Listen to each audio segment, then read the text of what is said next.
Terima kasih kami boleh diizinkan Tuhan untuk mendengarkan firman-Mu pada pagi ini. Terima kasih kami boleh beribadah. Terima kasih kami boleh merasakan kehadiran Tuhan dalam ruangan ini dan di dalam hati kami. Jamah setiap hati yang ada di tempat ini Tuhan, untuk kami boleh melihat betapa baiknya, betapa besarnya kasih Tuhan bagi kami, dan betapa banyaknya rancangan-rancangan Allah yang ingin Kau nyatakan dalam kehidupan kami. Terima kasih Tuhan, sementara firman-Mu disampaikan, kami berdoa, Roh Tuhan bekerja, membuat firman jatuh di hati kami, bertumbuh subur, sehingga kami semakin mengenal kebenaran Tuhan, dan kami semakin menikmati fasilitas yang sudah Tuhan sediakan bagi kami. Di dalam nama Tuhan Yesus kami berdoa, amin. Salam saudaraku. Terima kasih Pak Marolop. Kiri kanan, nggak tahu apa cuaca memang panas atau memang AC kita yang kurang dingin. Baik, hari ini sebenarnya nggak jadwal saya, Pak Yoelson harusnya jadwalnya hari ini, tapi beliau minta digantikan karena dia ada tugas dari kerjaan keluar kota. Memang sesama pemimpin kami memang boleh saling menopang, saling menolong, apalagi memang ada tugas kerjaan gitu ya. Bang Peter ada tanggal 12 di Pekanbaru katanya. Waktu itu saya masih di luar kota, ada. Nggak mungkin dibilang nggak ada kan? Ada. Rupanya mau dikasih tugas gantikan saya katanya. Baik, orangnya saya gantikan tapi topiknya tidak digantikan. Karena sudah begitu dirancang oleh para pemimpin bahwa hari ini kita mau belajar mengenai iman kita bisa menolong orang lain. Kemarin kita dikejutkan dengan telah meninggalnya Bapak Rahmat Manulang, pernah jadi ketua sinode kita, meninggalnya di Bogor dan kemungkinan dimakamkan besok. Pastor Daniel lagi ada di, nggak tahu saya apa, di luar kota, di Medan, dan ada beberapa para pemimpin ada melayani di kota-kota lain. Baik, mari kita buka di dalam Matius 9 ayat 1 sampai 8. Matius 9 ayat 1 sampai 8. Bagi yang tidak bawa Alkitab, mungkin bisa dilihat di slide. Mari kita baca bersama-sama. Matius 9 ayat 1 sampai 8. 1, 2, 3. Sesudah itu naiklah Yesus ke dalam perahu lalu menyeberang. Kemudian sampailah ia ke kotanya sendiri. Maka dibawalah orang yang terbaring di tempat tidurnya. Ketika Yesus melihat iman mereka, berkatalah ia kepada orang lumpuh itu, percayalah hai anakku, dosamu sudah diampuni. Maka berkatalah beberapa orang ahli Taurat dalam hatinya, ia menghujat Allah. Tetapi Yesus mengetahui pikiran mereka, lalu berkata, mengapa kamu memikirkan hal-hal yang jahat di dalam hatimu? Manakah lebih mudah mengatakan dosamu sudah diampuni, atau mengatakan bangunlah dan berjalanlah? Tetapi supaya kamu tahu bahwa di dunia ini anak manusia berkuasa mengampuni dosa. Lalu berkatalah ia kepada orang lumpuh itu, bangunlah, angkatlah tempat tidurmu, dan pulanglah ke rumahmu. Dan orang itu pun bangun, lalu pulang. Maka orang banyak yang melihat hal itu takut, lalu memuliakan Allah yang telah memberikan kuasa sedemikian itu kepada manusia. Ketika pada zamannya firman ini disampaikan, diperdengarkan, dilaporkan, ini kejadian nyata yang dialami Tuhan Yesus kepada manusia pada zamannya. Waktu itu Tuhan Yesus masih hidup secara fisik. Hampir-hampir tidak pernah lagi terjadi kejadian ini sampai hari ini. Ini orang lumpuh lumpuh itu tidak bisa berjalan, ya, kita menganggap bahwa ini hanya sebagai satu cerita. Kenapa? Karena kita sudah tidak lagi melihat hari ini bisa terjadi hal yang seperti ini. Oh iya, itu kan terjadi waktu zaman Tuhan Yesus. Oh iya, itu kan yang melakukan Tuhan Yesus. Dia kan Tuhan. Kita siapa? Aku ini siapa? Aku ini hanya orang biasa, kita bilang. Nah, kejadian yang ini sampai hari ini sebenarnya Tuhan masih ingin hal seperti ini terjadi. Tapi pada faktanya ini sangat jarang terjadi dan tidak lagi kita alami. Oleh karena itu kita hanya melihat ini hanya sebagai cerita-cerita dulu saja. Ini fakta. Ya, kenapa? Ketika orang tidak mengalami ini, maka dia melihat bahwa cerita dalam perikop ini hanyalah sejarah. Itu sebabnya kita tidak terlalu antusias lagi untuk melihat perkara-perkara rohani. Karena kita lihat, kita kira persoalan kita hari ini itu adalah urusan kita. Tidak ada urusan Tuhan di sini, kita bilang. Sehingga kita bertarung menghadapi hidup ini, kita bertarung sendiri. Tuhan sendiri di sana. Padahal Tuhan mau supaya Tuhan diikutkan di dalam setiap apapun kelakuan kita, apapun yang kita sedang rancangkan. Kita kira cita-cita kita itu hanyalah cita-cita keinginan kita. Kita tidak bisa melihat bahwa Allah ada di situ, Tuhan ada di situ. Kenapa itu? Banyak hal bisa menjadi penyebabnya. Tapi nyatanya adalah ketika kita tidak lagi mempercayai bahwa ada mukjizat, sebenarnya di situ kita hanya mau melihat Tuhan itu hanya enak-enak didengar, disebut-sebut saja. Tuhan besar. Sebesar apa? Ya besarlah dia, besar. Besar dia dalam hidupmu. Ya besar, besar. Sebesar apa? Anda tahulah besar, pokoknya dia besar, kita bilang. Tidak bisa lagi kita rasakan.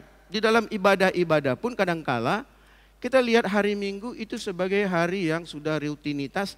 Kita siap-siap jam 8 harus pergi ke ibadah, pesan Grab, naik mobil, naik motor, sampai di sini duduk, lihat, puji Tuhan, lihat kiri, lihat kanan, ya. Nanti ada firman, habis itu, oh kau baik Tuhan, habis itu pulang lagi keluar, biasa saja. Enggak ada lagi sesuatu yang, oh Tuhan, terima kasih, kau cukupkan makan kami minggu lalu. Enggak ada orang terlalu peduli dengan itu. Ya kemarin makan ya kami, enak makannya udah. Ya, oh sudah setahun, ulang tahun. Oh, aku baru ulang tahun kemarin.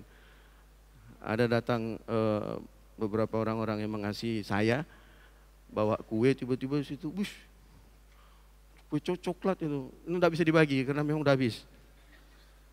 Ya, aku tahu itu mahal, pakai duit mahal itu. Tapi begitulah teman-teman saya ini bisa sedang menunjukkan mereka juga bersuka cita. Iya ya, sudah opung, sudah 59 Pak Menas, 59 tahun maksudnya. Ya, mengingatkan saya bahwa saya sudah tua. Tapi ketika sudah tua pun saya tidak mau bilang saya sudah tua, enggak. Semangat saya harus muda, amin. Nah semangatnya, tapi umur nggak bisa dibilang, aku kurangilah umurku, enggak bisa. Umur itu jalan terus. Rambut bisa dicat. Ya artinya biar enggak kelihatan putih, udah tua gitu loh ya.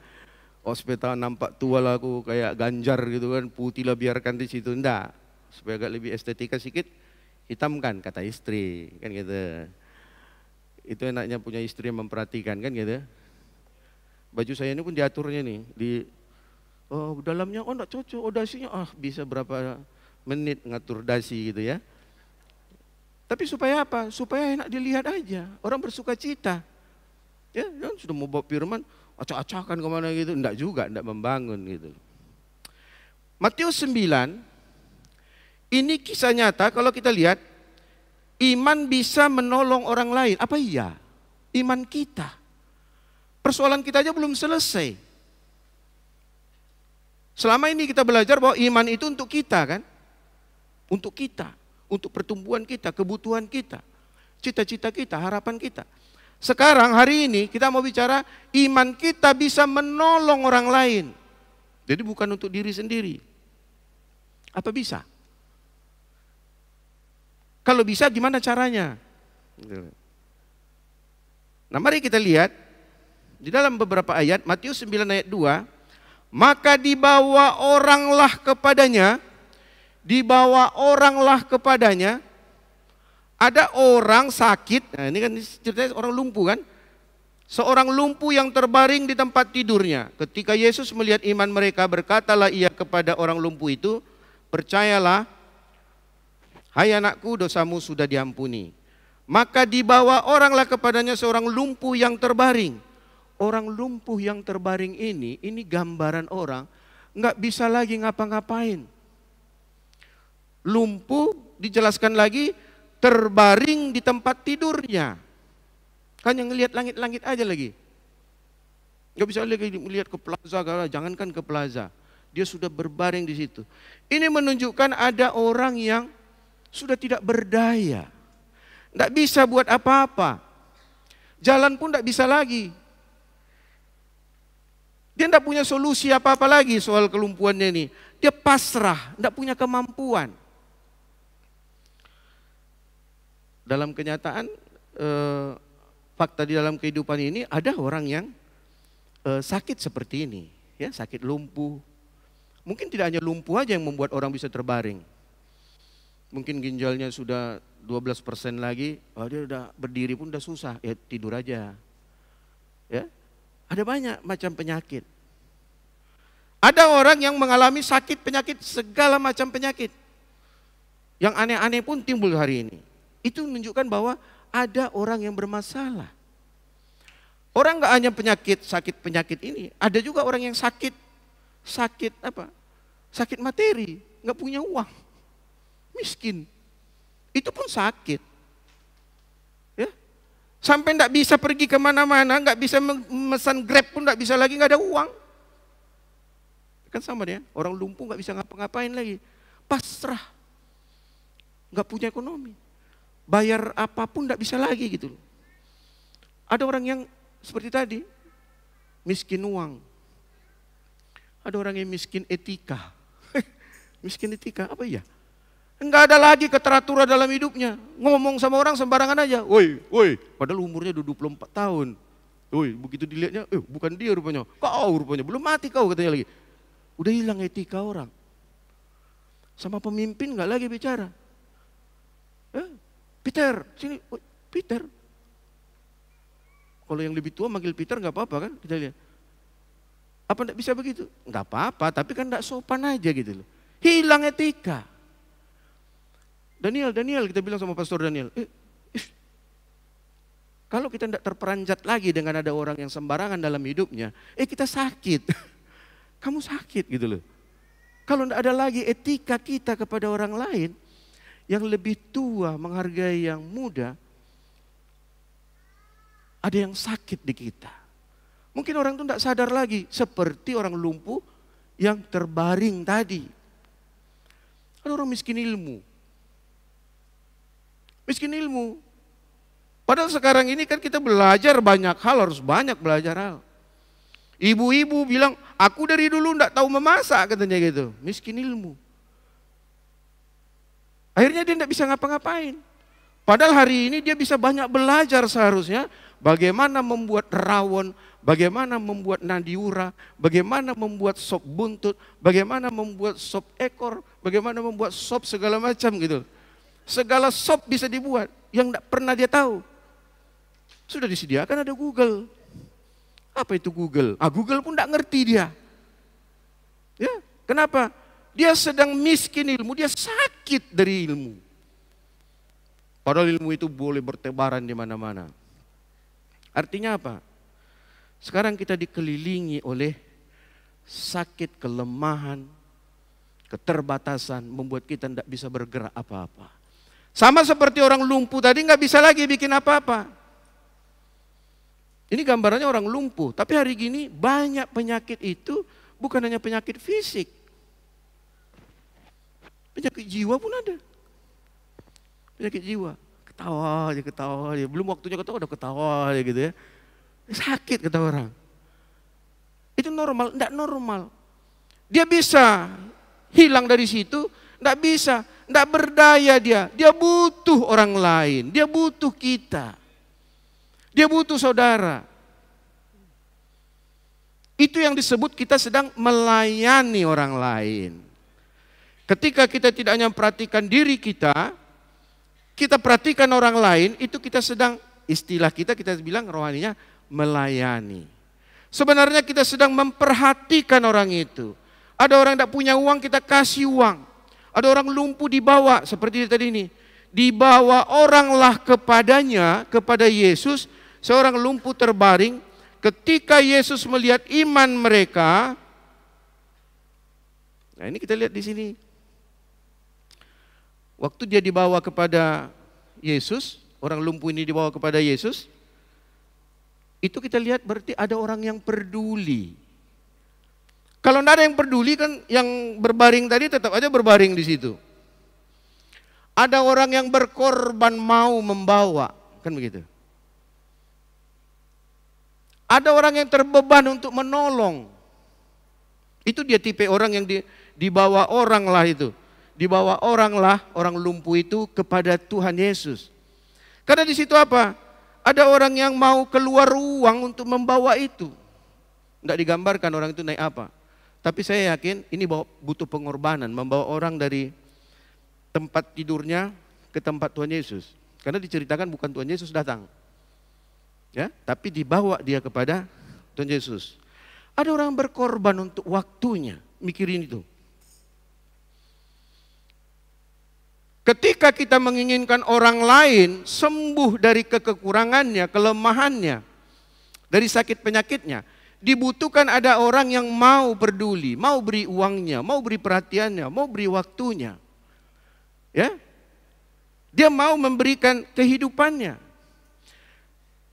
Ketika jemaat Tuhan enggak terlalu mau peduli lagi dengan itu, aku jago internet. Itu ilmu untuk aku saja, tidak mau kubagi sama orang.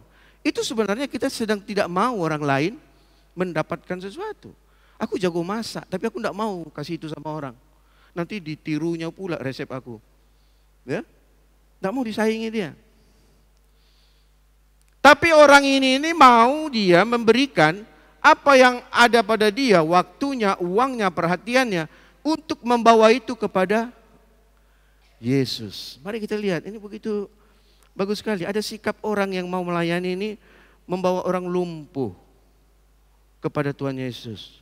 Punya hati yang tulus. Tapi di luar itu, mari kita lihat prosesnya. Waktu dia dibawa, ini orang yang lumpuh ini tidak terlalu dibutuhkan lagi imannya. Karena dia sudah terkapar, tertidur, lumpuh. Dia pasrah. Tentu harus ada orang lagi yang melihat, ini harus kubawa kepada Tuhan Yesus. Nah, waktu orang ini merasakan bahwa dia harus kubawa sama Tuhan Yesus, di sini dia sedang memerankan imannya dia. Dia berpikir, kalau kubawa ini ke Tuhan Yesus pasti ini sembuh.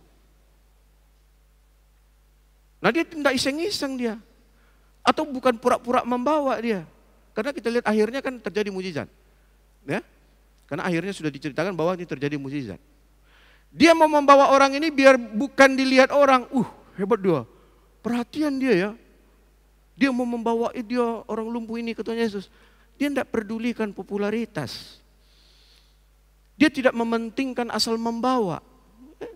Dia tidak perlu komentar orang lain atau support orang lain. Hebat kau. Dan dia tidak mempertimbangkan, kubawa lah orang ini, kubawa. Enggak dipertimbangkannya. Enggak dipertimbangkannya itu. Tapi ketika orang ini lihat bahwa Tuhan Yesus mampu, Tuhan Yesus pasti bisa. Ini kubawa lah ini orang. Atas inisiatif dia. Nah, kalau yang sakit ini keras kepala kan bisa juga kan. Kemana pula kau bawa aku? Mau kau matikan lagi aku katanya kan. Tidak terjadi itu. Tapi dia nurut juga. Kan ada orang yang sudah susah ditolong curiga. Ya? Apalah ini dikasihnya aku uang? Apalah maksudnya ini katanya. Padahal dia udah butuh uang gitu loh. Apanya maksudnya ini ya? Aku tahu ya ini mau mencaleknya dia ini dikasihnya aku duit katanya gitu.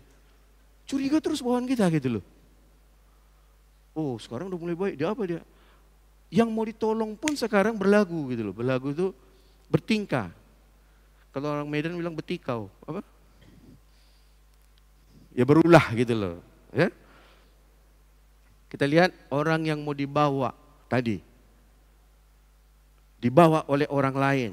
Yang orang lain ini tidak mementingkan popularitas, tidak mementingkan nama, tapi dia tahu kalau ku bawa ini, itu pasti dia sembuh. Kalau orang ini kurang duit, susah kehidupannya, penghidupannya pun susah setiap bulan, aku mau bawa ini kepada Tuhan katanya. Ya. Tapi coba lihat seperti itu.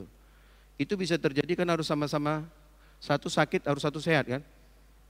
Kalau orang lumpuh ini datang yang sakit pula yang mau datang membawa ini, bisa terjadi nggak ini? Sulit terjadi. Kita bilang kita tidak punya uang juga, mau nolong orang yang nggak punya uang. Ketawa-ketawa aja di situ. Tidak punya uang kau ya? Enggak, aku juga sama kita tidak punya uang kita. Ya, akhirnya kan ketawa-ketawa aja. Udah sama kita. Dikira yang sana dia mau ngasih uang. Udah ada uangmu, udah ada uangku. Kau, aku pun tidak ada uangku katanya gitu. Jadi ngapain kau tanya aku tidak ada uang? Udah sama nasib kita katanya gitu. Ketawa gitu. Harus ada kita punya lebih, baru bisa kita menolong orang. Orang lumpuh tidak mungkin bisa menggotong orang lumpuh.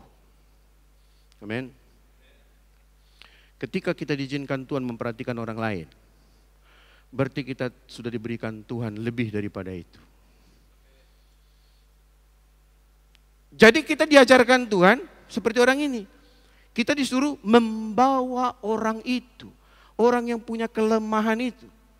Jangan tunggu-tunggu, ya. Tapi kita yang berinisiatif untuk apa? Untuk bisa membawa orang itu kepada Tuhan Yesus. Kita lihat ayat berikutnya. Ketika Yesus melihat iman mereka, berkatalah ia kepada orang lumpuh itu, percayalah hai anakku, dosamu sudah diampuni. Coba lihat. Kita lihat proses, ya. Ketika Yesus melihat orang ini membawa orang lumpuh kepada Tuhan Yesus, yang dilihat Tuhan apa? Iman orang yang membawa itu. Bukan dia lihat lagi orang yang sakit tadi. Kalau kita kepentingan kita sendiri, kita datang kepada Tuhan, kita beriman akan sesuatu, maka yang Tuhan lihat kan adalah iman kita. Orang lumpuh dibawa, Tuhan lihat ini iman orang ini.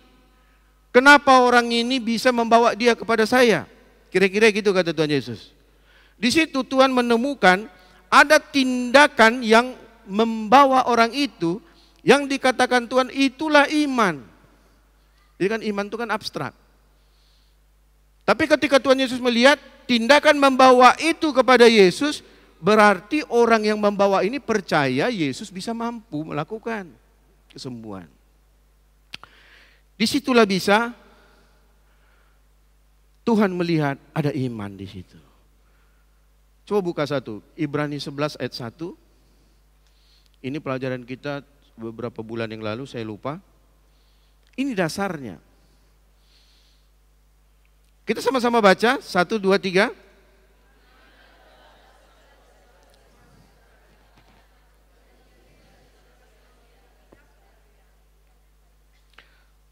Orang yang membawa tadi punya dasar untuk bisa berharap. Orang yang membawa orang sakit tadi dia punya dasar untuk bertindak. Kenapa? Mungkin dia sudah pernah lihat Tuhan Yesus itu siapa. Dia Tuhan, dia bisa menyembuhkan. Mungkin dia pernah dengar di masa lalu. Lalu dia yang berinisiatif, dia punya iman. Karena aku percaya Tuhan ini bisa menyembuhkan, ini pun pasti bisa sembuh. Ketika ada orang yang perlu dilayani, sudah banyak penyakit dari dia. Lalu kita bilang, penyakit seperti ini bisa. Aku tahu Tuhan masih bisa memberikan kesembuhan. Akulah yang membawa dia kepada Tuhan. Kudoakan dia. Waktu orang ini berkekurangan secara uang, aku bilang aku mau mendoakan keluarga ini. Supaya penghidupan ekonominya bisa bagus setiap bulannya. Aku bawa ini. Aku imani bahwa Tuhan Yesus mampu untuk itu. Tuhan lihat apa yang kita sedang kerjakan. Mari jemaat Tuhan, kita hari-hari ini mau dipakai Tuhan menjadi berkat bagi banyak orang. Amin. Lebih enak kita yang memberkati, ya. Kita bisa membagikan sesuatu, membagikan banyak hal. Ini Natal sudah di dekat waktunya. Kita mau memberi bagi banyak orang. Saya lihat dan kita lihat penghijauan dilakukan, bahwa ada yang bawa pohon, ada yang menggali lubang, ada yang menanam, ya. Itu semua untuk apa? Kepentingan masa depan nanti. Untuk orang lain. Kenapa? Kita percaya. Kita percaya bahwa Tuhan bisa membuat melalui semuanya itu nama Tuhan ditinggikan. Lalu Tuhan Yesus memberi respon kepada orang yang sakit itu atau orang lumpuh itu, karena melihat iman ini dibuktikan dengan tindakannya. Jadi dia tidak hanya cerita-cerita. Jadi dia lihat orang sakit ini, aku pernah loh tahu Tuhan Yesus itu bisa menyembuhkan loh. Percaya kau, percaya kau. Percaya katanya. Tapi hanya gitu-gitu aja orang ini. Ya? Oh dia bisa, dia kuat, dia besar. Terjadi nggak kesembuhan? Nggak terjadi. Tapi karena tindakan si orang ini, dia action, bawa itu. Bawa kepada Tuhan Yesus. Terjadilah kesembuhan itu. Itu di akhirnya. Mari kita lihat di Matius 9 ayat 3 dan 4. Ada hal lagi yang mau ditekankan Tuhan di sini. Maka berkatalah beberapa orang ahli Taurat dalam hatinya, ia menghujat Allah katanya. Waktu orang ini berbuat baik, berupaya membawa yang sakit kepada Tuhan Yesus, masih ada orang-orang pintar, orang-orang ahli, ini ahli Taurat nih. Ya? Menganggap perbuatan itu dia menghujat Allah. Ini orang berilmu pengetahuan. Kita kadang-kadang sedang mau menolong orang lain, sedang melayani orang lain. Ada komentar orang lain. Wah, supaya dipandang ajanya dia itu. Sok rohani sajanya dia itu. Tahunya aku tamatan apa dia. Sok-sok melayani orang lagi dia itu. Sok membagi firman lagi itu. Itu kata-kata ahli Taurat. Waktu orang ini mau berbuat baik, ada banyak komentar-komentar yang bisa menjatuhkan keinginan orang. Kadang-kadang kita sedang melayani orang. Kita pun diperhadapkan orang seperti itu. Oh, apa dia? Aku tahu ya kelakuan dia itu. Kok sok-sok melayani dia sekarang? Ya? Itu kata-kata orang-orang ahli-ahli Taurat. Apa kata Tuhan? Yesus mengecam pemikiran mereka. Apa dikatakan sini? Tetapi Yesus mengetahui pikiran mereka lalu berkata, mengapa kamu memikirkan hal-hal yang jahat dalam hatimu? Tuhan tahu hati kita. Waktu kita melayani orang lain, Tuhan tahu tulus enggak kita. Ini mau cari popularitas enggak? Ini mau mencari persembahan enggak? Ya? Kukunjungi dia ke rumahnya, kulayani supaya apa? Ayamnya dikasih nanti sama aku. Dikasih lapet lagi sama aku gitu. Nunggu dia. Sudah besar ayam kalian itu katanya. Padahal dia mau nanya-nanya itu. Oh sudah mati pun katanya. Udah jadi gitu ya. Lagi yang lain lagi. Sebenarnya dia mau bilang, aku udah melayani kau kan, kasihlah. Jauh kali ya, Grab sekarang payah kali ngambilnya ya. Oh mau dikasihkan Grab gitu. Ini orang-orang yang pamrih. Tuhan tidak pernah ajarkan itu sama kita. Biar dari Tuhan datang upah kita. Kita lakukan aja dengan tulus hati. Tuhan tahu motivasi kita. Jahat. Kau melayani itu beda, ada maksud lainnya, kata Tuhan. Ini Tuhan mengecam pemikiran-pemikiran jahat yang seperti ini. Oleh karena itu kita lakukan pelayanan kita dengan tulus. Ya, kasih senyum dengan tulus. Jangan yang ini ke kiri, yang ini ke kanan, tidak tulus dia. Gitu ya. Seperti senyum, tapi enggak senyum gitu loh. Ya, tapi jangan pula terlalu enggak juga gitu loh. Tidak itu menunjukkan. Ada orang mau melayani supaya dipuji, supaya dihargai, supaya dianggap, supaya terkenal. Ya. Ada macam-macam. Dipolesnya khotbahnya supaya seperti bagus, dibilang orang, hebat dia. Tidak ada upah lagi di situ. Tidak ada upah lagi. Di rayon-rayon dia mau bawa firman, setengah mati dia mempersiapkannya. Diambilnya sana, ayatnya pun tambah banyak kali, tidak ngerti orang. Saking banyaknya ayatnya gitu loh. Dia tidak percaya hanya satu ayat itu didalami, dibicarakan dengan tulus hati, maka Tuhan yang akan memberikan pengertian-pengertian baru. Kau terlalu percaya dengan kita harus persiapan ini. Tapi jangan juga tanpa persiapan. Ya, ini di rayon-rayon sudah banyak yang berkualitas untuk membagikan firman. Luar biasa. Ya, jangan takut dengan, nanti aku diejeknya juga. Gimana ini koordinator pelayanan, nggak bisa pula bagi firman. Jangan karena itu. Aku mau Tuhan, beri aku. Aku lemah di situ. Gimana caranya? Aku mau belajar. Oh, enggak bisa lagi belajar. Oh, aku lihat tiru orang lain. Oh, bagaimana? Perenungan aku sendiri, kubagikan. Pengalaman aku berikan. Ketika hati yang tulus tadi Tuhan lihat, maka Tuhan pun sudah melihat ini bersih hatinya. Orang ahli Taurat tadi mulai berpikir yang macam-macam. Dia mengucat Allah, padahal sedang yang baik yang dibuat. Tuhan tahu apa yang sedang kita lakukan. Itu sebabnya dalam banyak firman pun dibilang, kalau kau memberi dengan tangan kirimu, jangan diketahui tangan kananmu. Mana pula bisa mengetahui tangan? Tapi tandanya apa? Ya janganlah kasih-kasih pamer-pamerkan gitu loh ya. Jangan.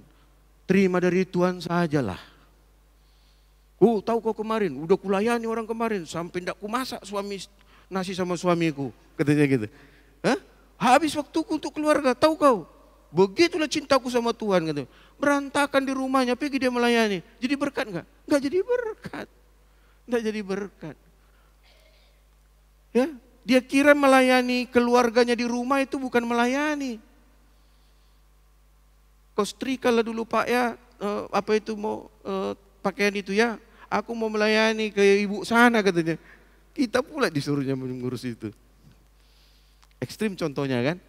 Tapi kadangkala kita melupakan yang di rumah kita, pelayanan anak kita, istri kita. Tapi ekstrimnya ada juga. Ya aku melayani ini, anaknya aja, istrinya aja. Ya, suaminya aja, rumahnya aja, parangannya. Yang lain nantilah itu, belum beres di rumahku, kita bilang gitu. Tidak seperti itu juga gitu. Bagaimana ukurannya? Tanyakan aja sama Tuhan. Seperti apa ketulusan hati itu? Ya, Tuhan tidak pernah mengajarkan ke kita melakukan sesuatu dengan terpaksa. Lanjut ayat berikutnya, ada lagi penekanan yang mau Tuhan berikan. Ayat 6 dan 7. Tetapi supaya kamu tahu bahwa di dunia ini anak manusia berkuasa mengampuni dosa. Lalu berkatalah ia kepada orang lumpuh itu, bangunlah, angkatlah tempat tidurmu dan pulanglah ke rumahmu. Dan orang itu pun bangun lalu pulang. Kisah ini kisah nyata ini menunjukkan bahwa ketika orang lumpuh dibawa oleh orang yang beriman, Tuhan lihat tindakan dia. Iman yang dilihat Tuhan itu menunjukkan bahwa dia percaya. Maka orang itu pun mengalami mujizat. Dikatakan di sini dia sembuh. Dia sembuh. Tujuannya apa? Di sini dikatakan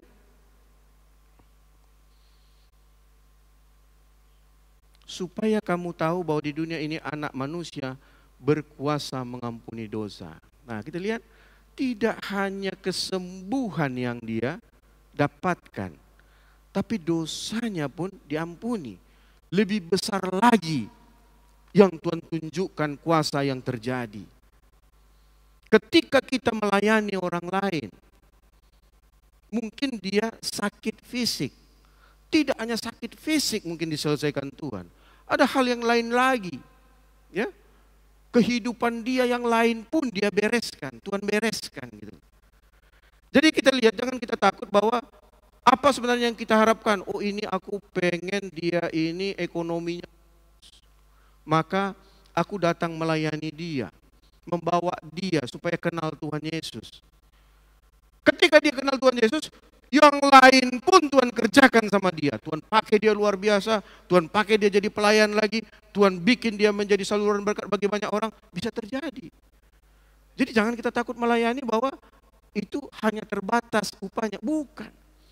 Tuhan bisa buat hal yang luar biasa pun terjadi. Yang penting apa? Lakukan dengan tulus hati. Kan lebih mudah sebenarnya, berdirilah, bangunlah, berdirilah, berjalanlah. Tapi di atas pada itu mengampuni dosa katanya. Yesus mengampuni dosanya. Jadi jemaat Tuhan, kita nggak usah takut melayani, ya.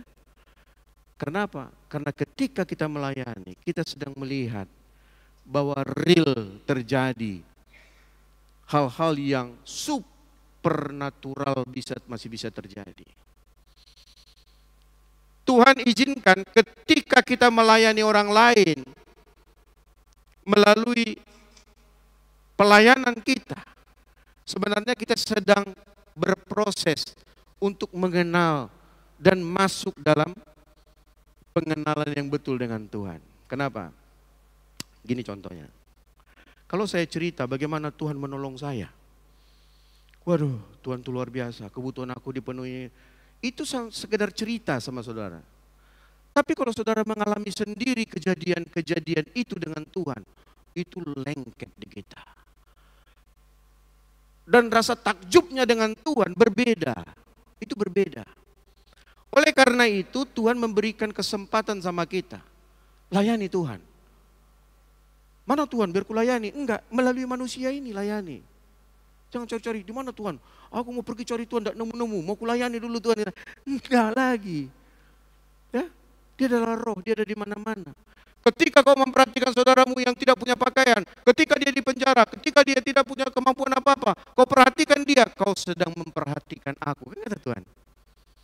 Ya, oleh karena itu tempat kita bereksperimen, berpengalaman dengan Tuhan. Ini sesama jemaat bisa. Habis itu ke jemaat yang luar, ke banyak orang. Masih banyak orang yang sana yang lumpuh. Bukan hanya lumpuh kakinya, lumpuh ekonominya, lumpuh hatinya, lumpuh moralnya. Yang kita bilang tadi, tidak beretika lagi. Nggak, cita-citanya udah pendek aja. Nggak ada lagi gue, nggak ada lagi hidup ini, nggak ada lagi katanya gitu. Siapapun presiden, nggak ada yang mampu apa kita di situ. Sudah pesimis dia. Nggak ada pun presiden, begininya hidupku. Ada pun presiden, sama kalian lah presiden itu katanya. Ya? Kesurupan pula dia gara-gara mau pilpres kan gitu kan. Harusnya nggak begitu. Ada banyak orang lemah, ada banyak orang yang butuh pertolongan kita jemaat Tuhan. Dan Tuhan izinkan kita masuk. Supaya apa? Supaya ketika kita mengalami itu kita berasa kuat. Oh Tuhan kau pernah.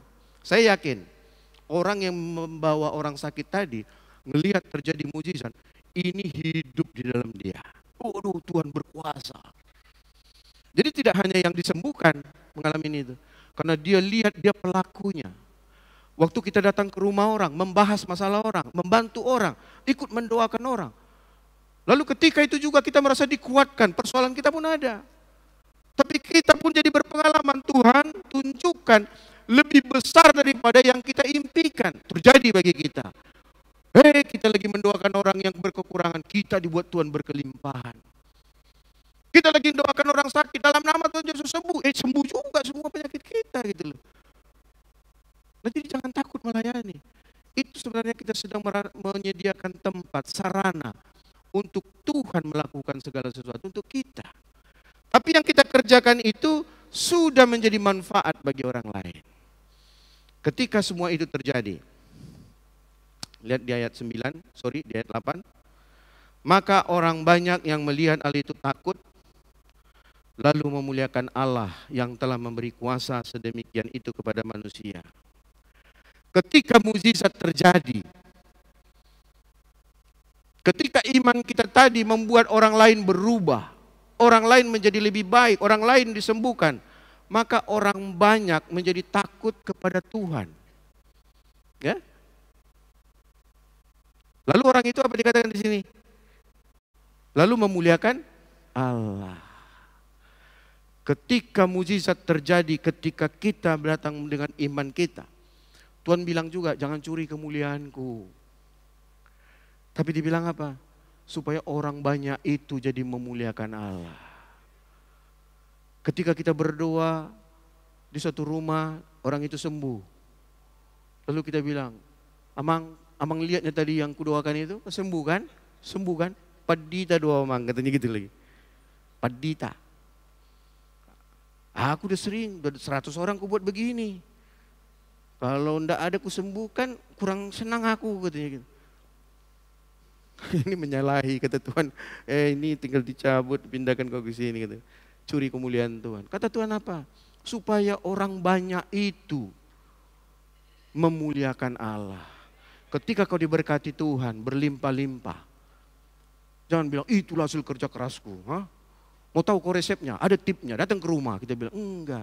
Supaya Tuhan dipermuliakan. Dulu dia tidak bisa dia membagikan firman, sekarang dia hebat bagi firman. Kenapa itu? Supaya Tuhan dipermuliakan. Amin. Sehingga setiap kita pelayan, tidak ada dasar kita untuk bilang, aku hebat, aku luar biasa. Tapi kita bisa bilang, Tuhanku hebat. Kulayani orang, imanku bertumbuh, iman orang itu semakin kembang lagi. Supaya apa? Nama Tuhan dipermuliakan. Amin. Siang ini kita diajarin Tuhan. Inginkah kita mujizat terjadi? Itu masih bisa terjadi. Jangan percayai bahwa mujizat itu adalah persoalan cerita masa lalu. Mujizat itu adalah cerita masa kini dan masa yang akan datang. Yang lalu itu bisa ditunjukkan sebagai bukti bahwa Tuhan Yesus pernah melakukan itu. Tapi ingat, ada janji Tuhan. Hal yang lebih besar daripada itu bisa kamu kerjakan, kata Tuhan sama kita. Hal-hal yang lebih besar daripada apa yang Tuhan Yesus pernah kerjakan, dijanjikan bisa kita kerjakan. Masalah belum pernah terjadi, kita mari belajar. Mari kita beri perhatian kita, mari kita beri iman kita. Karena iman itu, iman yang kita miliki itu bisa membuat orang lain tertolong. Mari tundukkan kepalamu. Sampaikan syukur di dalam hatimu ketika kau belum bersedia untuk bisa melayani orang lain, menaruh imanmu untuk menolong orang lain. Mari kita belajar untuk kita mempraktekkan iman kita juga, bukan untuk kepentingan kita sendiri, tapi untuk kepentingan orang lain. Ada banyak orang lumpuh di luar kita, ada banyak orang sakit, ada banyak orang berkekurangan, ada banyak orang miskin etika, ada orang semakin hari semakin frustasi menghadapi hidup ini. Ada banyak orang yang hidup di dalam berkekurangan. Tuhan suruh kita maju untuk memerankan iman kita. Supaya apa? Supaya orang lain itu tertolong. Ketika orang lain tertolong, kita melihat mujizat itu, kita pun menjadi kuat. Kita pun semakin ditambah-tambahkan Tuhan. Hal yang lebih besar Tuhan berikan kepada kita. Jadi jangan kita takut untuk melayani. Jangan takut untuk melayani orang lain. Jangan takut untuk mempertaruhkan iman kita. Iman itu dasar dari segala sesuatu yang tidak kita harapkan dan yang tidak ada buktinya, yang belum ada buktinya. Ada dasar kita berharap. Itulah iman kita. Bagaimana kita bisa tahu iman kita bisa muncul? Ketika kita lihat, kita baca, kita renungkan, ada janji Allah, ada firman di situ. Itulah dasar kita. Itu dasar kita. Ketika ada janji Tuhan, itulah dasar kita. Realita bukan menjadi persoalan kita. Tapi firman yang tertulis, yang ada dibaca, itulah menjadi dasar kita bisa berharap. Itulah dasar kita. Bukti hal-hal yang tidak kita lihat. Sehingga kita bisa mempercayai hal yang besar bisa terjadi. Tuhan mengajarkan kita siang ini. Jangan percayai nasib. Tapi percayailah bahwa Tuhan bisa membuat kita lebih daripada keadaan kita hari ini. Karena Allah kita Allah yang besar. Dan Dia mau memberkati kita. Karena Dia berharap kita juga bisa memberkati orang lain.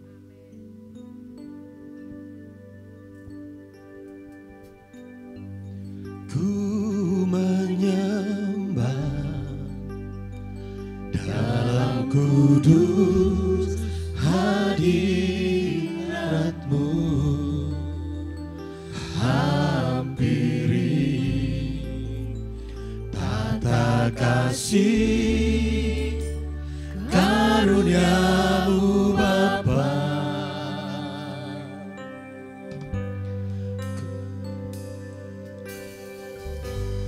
Kekuatanku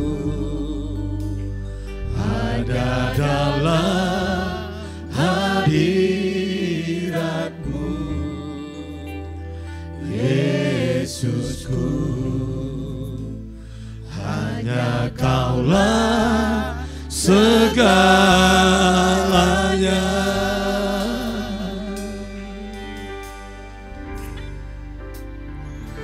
Ku yakin Kau hadir di sini.